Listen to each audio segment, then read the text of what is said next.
It's time to hit the road and discover Texas with Annie Studebaker. Get ready to travel deep into the heart of the Lone Star State, meeting friendly folks and exploring fascinating places. Experience a way of life like nowhere else in the world as we uncover the rich history and culture of Texas. Discover adventure, discover excitement, discover Texas with Annie Studebaker.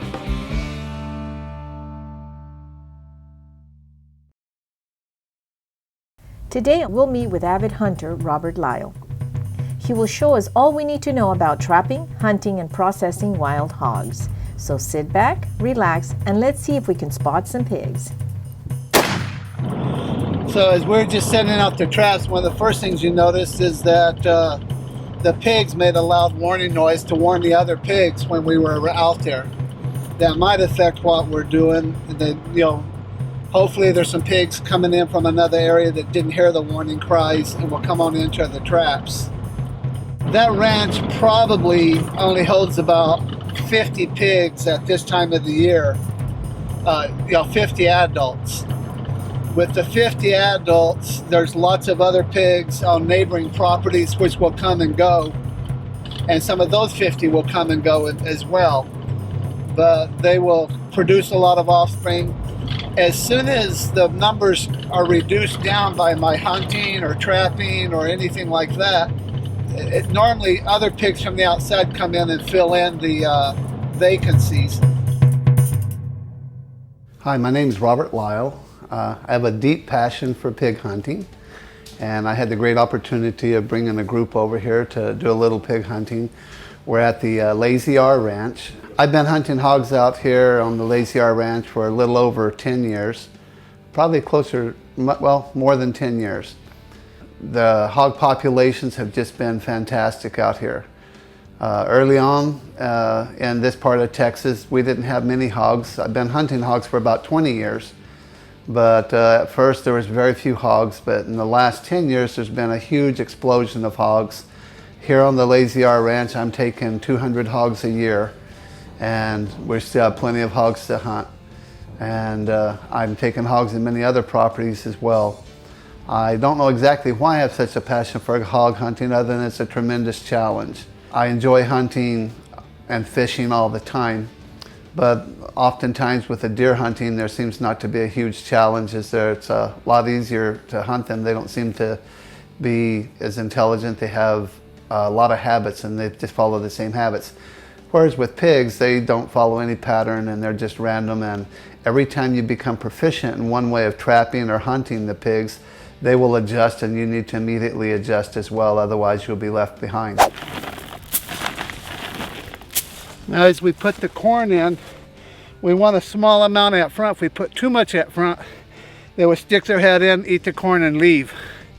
So we put a small amount in front, but once we get it inside, we want it spread out side to side. If we have just a small trail, they'll go all the way to the back. The one pig will get in and trip the trap. The advantage of spreading the corn out in there side to side is the pigs will take time, and as they take more time before getting to the trigger, it allows room for more pigs to come in. And sometimes we might catch as many as 8 or 9 full-size pigs in a box trap like this on a good set. Years ago, I started off with box trapping hogs, and I noticed that early on it was very easy, and then very quickly the pigs got wise to the box traps, and then I saw box traps scattered all over the landscape out in the fields of all the people trying to trap hogs, but the hogs quit coming to box traps, so then I quickly moved to corral pens. And I've learned now since that time that it's not a matter of just changing the type of pens, but you have to change your presentation and your setup so that you're able to get the pigs to come back in. As well as hunting, in the past we would set a feeder up and turn it on and be on a stand nearby, and the pigs would come charging in and run to the feeder as soon as it went off. Nowadays the pigs have gotten a lot smarter than that. Pigs have been around for millions of years. Debone, a rhinoceros-sized predator, stalked the plains of North America, crushing its prey with its massive jaws. To balance its diet, it would dig up the ground looking for tubers to eat. The fact that pigs could eat almost anything and reproduce quickly made domesticating them easier for early man. Raising pigs not only provided people with a plentiful source of meat, but lard, bone, and hides as well. For as long as pigs have been living on farms, they've also been escaping farms. Their destructive nature can make it hard to keep them contained. A pig can go fully feral within months, physically transforming, getting hairier, more aggressive, and growing tusks. Feral hogs devastate crops, tear up land, and crowd out other wildlife, doing up to $400 million of damage a year in Texas alone. Because of this, Texas allows the hunting of feral hogs all year long. As the feeder goes off, the pigs will go downwind and circle the area 2 or 3 times to verify that there's no human scent around before they come out and go to the feeder to go and eat. As a result, we've had to get a lot smarter and a lot more proficient in the method of luring the pigs to come in so that we could shoot. A lot of times when you have groups coming in from other areas, the pigs will fight. Pigs are omnivores, so a lot of times if a raccoon's challenge them for the corn, they'll kill the raccoon and eat the raccoon also. They're also cannibalistic, and they have no problem eating other pigs, that intrude into their area. I've found pigs many times eating different sources of meat. Unfortunately, sometimes the pigs get a taste for it, and it causes them to become a little bit more aggressive when they realize they can actually, take down other live animals. On several instances, I found pigs eating small fawns early in the year when the fawns are still young. I've also found them eating calves. There's been instances where pigs have, taken horses and other things that are a lot larger. This area out here, the pigs are considerably more aggressive than other areas, but they're bigger and more plentiful. And this is one of the reasons I trap pigs in this area here, is because of the behavior of the pigs. If I go back closer to home to trap pigs, they tend to be a lot smaller, a lot more shy, a lot more skittish, and rarely do you have them out there be aggressive towards you like they are here. Hold on to your hat. We'll be right back.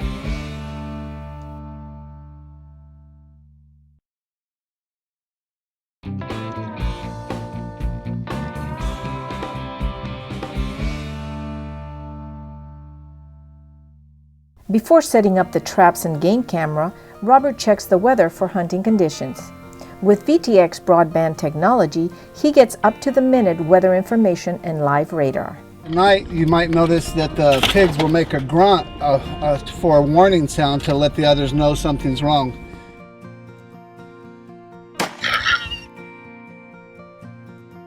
Once that happens, all the pigs will run off and there won't be anything to shoot there. The art of pig trapping requires a lot of skill and patience. Like Robert told us earlier, if a pig senses humans around, it could be up to 4 or 5 days before it goes back to that feeder. On this pipe, it has holes in it, and as the pig rolls it around, the corn falls out. There's a screw cap on the end, allows us to fill it up with corn. Then it has a cable with a loop on it. The cable with the loop allows the pigs to spin it around without it getting hung up. And so as the pigs roll the pipe around, it leaves all the corn behind. And this way the pigs will come in and spend several hours at the feeder as opposed to come in and eat real quick and leave. This gives us a wider range of time to hunt.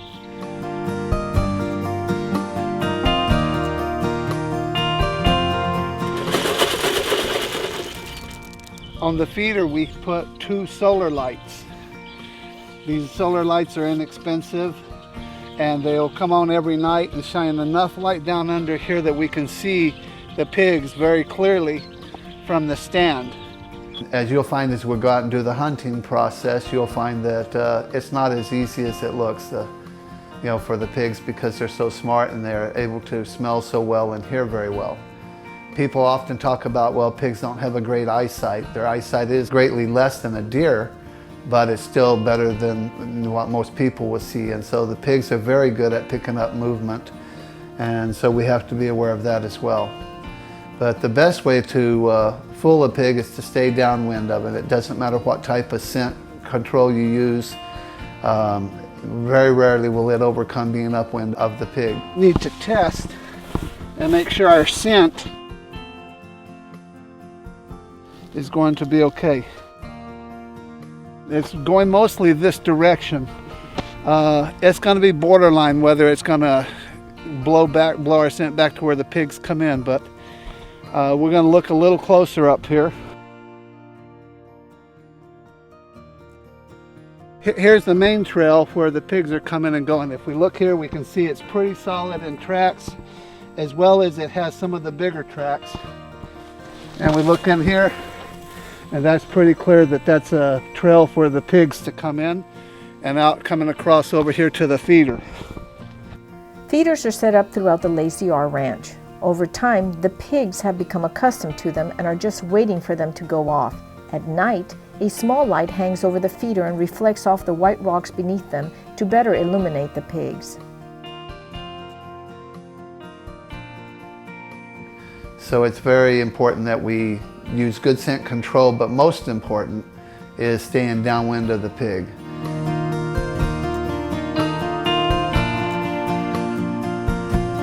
Robert carefully places pig traps throughout the ranch to increase our chances of capturing a hog.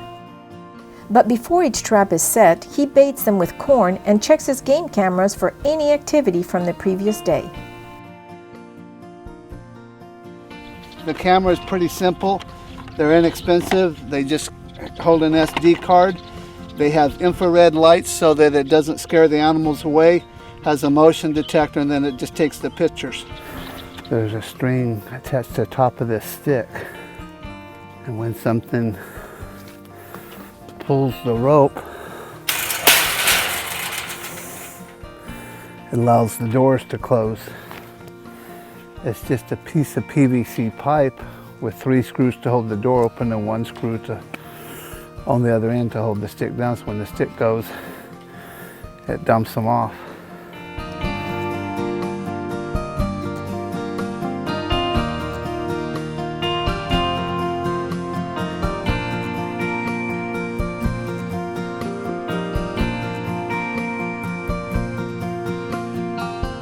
If you look at this trap from this angle, you can see how it's all bent and bulged out from where all the pigs are hitting and banging and bulging it out. So the door is really beat up because the pigs just pound it and beat it away. After the traps are set, Robert checks the game cameras one last time to ensure they're recording and working properly.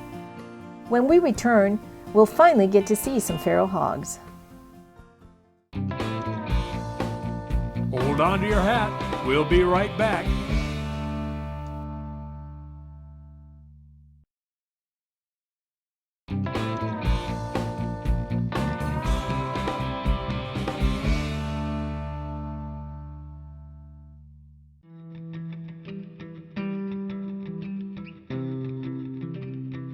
It was finally time for the hunt.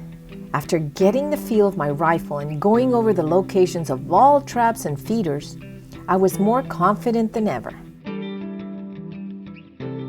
Tonight I'm going to hunt my very own feral hog.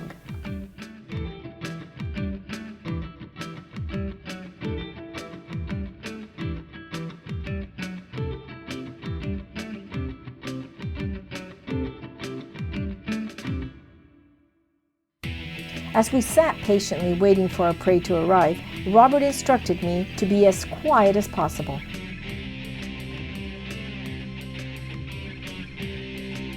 We waited and waited and waited. Before we knew it, it was daytime. Just as we were beginning to lose hope, we decided to turn the feeders on one more time. And in an instant, they all appeared at once.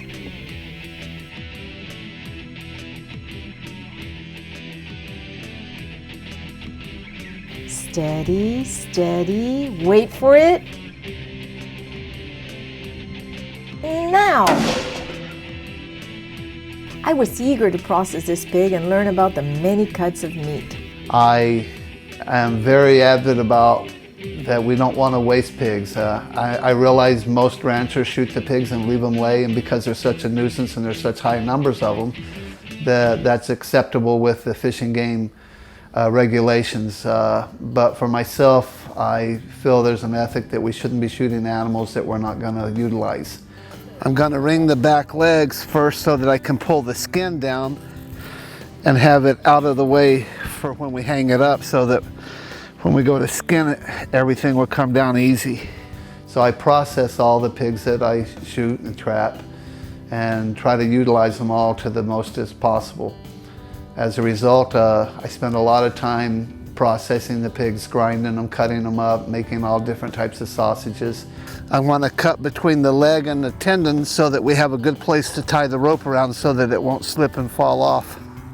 We've learned to make our own bacon, make our own hams. We make lots of cured meats of different methods. We even ferment some meats so that we don't have a high salt content. Robert sure knew what he was doing. I could see he had many years of experience. One of the important things is when you're skinning this is you don't want to cut into the belly. You want to cut just below the skin and not cut into the guts. You want to keep it clean and not let the guts contaminate the rest of the meat. So we'll cut it off and send it on off with the skin. The pigs, as you can see, have a lot of dirt and mud in their skin, and that dirt and mud will dull the best of knives even. So one of the important things about skinning pigs is being able to sharpen your knife between the different animals, because after a couple of pigs, your knife would be too dull to work well.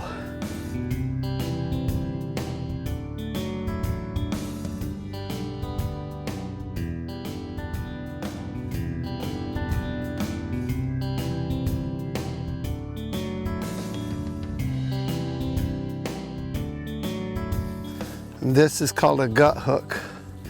And so it's designed so I can reach in there to the guts and cut the skin without cutting any of the guts.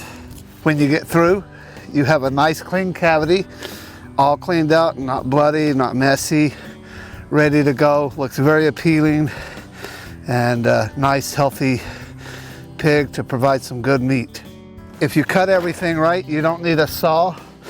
Everything would just cut right off with a knife. If you have to have a saw, it's because you cut something wrong.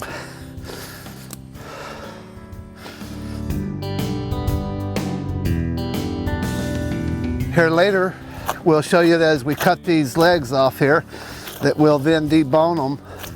And when we debone them, we'll show you how we cut these on down and process them into ground meat or sausage. The tenderloin here is a extremely good cut of meat. It's so tender, you just cut it up with your spoon or your fork when you cook it.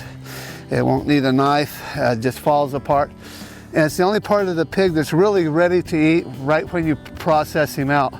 The rest of the meat needs to be cured, like set overnight for a few hours in ice and cooled down before you eat it so that it'll relax and be tender. At the end, we had enough meat to last us a long time. We experiment with a lot of recipes, and time to time we'll go to a restaurant and taste something that tastes really great, and we'll go home and quickly break out all the seasonings and start sampling and see if we can't imitate it and find that same flavor for our seasonings for our food that we're using. Okay, we're here with Robert, and he's going to show us how to cut up this back leg of a feral hog. Pretty small feral hog. So what are we going to do next? Well, once we've killed the animal, we removed the skin. We then separated the different leg quarters off and the back strap out. We put it in a cooler overnight so that it could, in the ice chest, so that the meat could relax, and then the meat would be ready for cutting up. That makes it a much more tender piece of meat. Well, that's interesting. Okay. So now as we've taken this piece of meat out, we want to remove all this excess sinew and tissue that you see on it. Again, many people don't do that, but that makes it tough, right? Well, it makes it a little bit tough, but there's also a lot of taste and stuff into it that I think that tastes, and it's much better once we remove that. How can you tell the difference of good and bad fat? The good fat is the fat that's hard. And that's the fat that you're going to want because it'll add a lot of flavor to the meat and all. Here we've got most of that removed. Let me get a little bit more right here. Then the next step is we want to debone the meat. So we're going to make an incision here, work ourselves right around this back calf muscle. I guess you would really need to know how that bone structure is so you can, you know exactly where to cut. You have to know the anatomy of the animal that you're processing. Definitely. So that if you're processing a pig or a deer or something, you'll need to know how the bones are made in it. And here you see the ball joint on this bone and where it connects down here. We're just going to go through and score between the two of them and then just work around, taking the meat off the bone. Yeah, I can see where it's important to know the anatomy of this animal. How different are feral hogs to those domesticated hogs? The domesticated hog is going to have a lot of fat in it. The feral hogs normally don't have much fat at all. This one is a very healthy young one, so he has a little more fat than normal, but still it's considerably less meat than what you would find. So there's a perfect little roast if you were going to make a roast. We'll trim a little bit more meat on this. There's a little bit of meat left here. They're just going to be small pieces, but we're going to be using those for making the sausage. Okay, this is the other leg that we're going to do, and we're going to go ahead and grind this one, right? Okay. And on this one, we'll go ahead and cut the little pieces out. And again, just knowing the anatomy of it, you know where to cut, so that like down through here is not really worth cutting out because there's a secondary bone there. So this is really the bulk of the meat you're going to get off on that side. There's not much. And then this other side would have a very small amount. Yeah, well, but if that pig was bigger, then you have a lot more. All right, so we set this aside. And then we want to take this over here and we want to go ahead and cut it into strips. So can you make caldo out of this? Yes. You have? Yes. Really? So That's makes a neat. good soup. And contrary to what a lot of people would think, a feral hog or a wild pig doesn't have any gamey taste. It's a mild meat, just like the pork in the store, only with less fat. And because it's fresh, it won't have that smell. Another great advantage of it is domestic pork. If you get an older male pig, he's going to have what they call boar taint.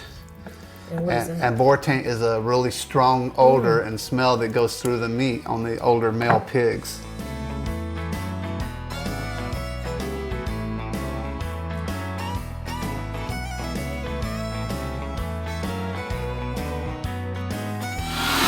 Okay, so we've cut these into strips and the meat's chilled down right now.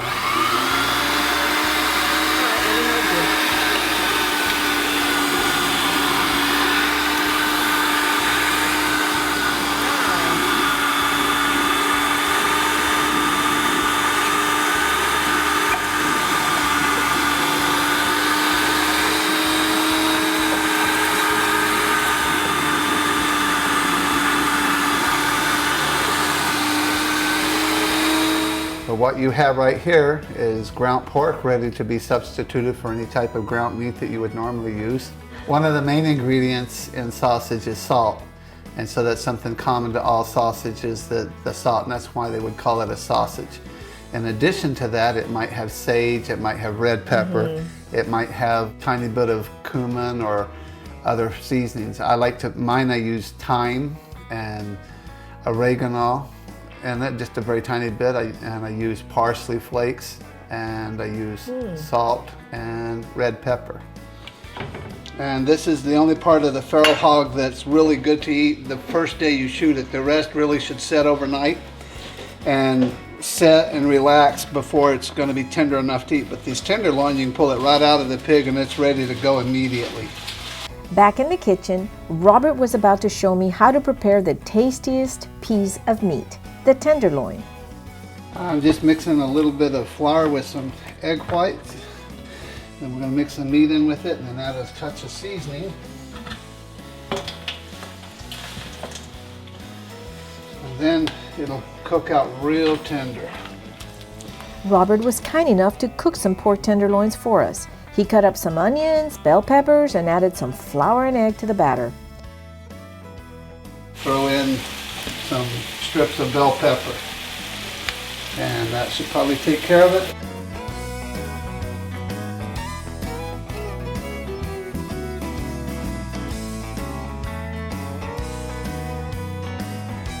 We had a grand old wild hog feast. I would like to personally thank Robert and everyone at the Lacey R Ranch for an incredible hunting experience. Hunting wild hogs not only gives us plenty of healthy meat to eat, it also helps keep the population under control. Until next time.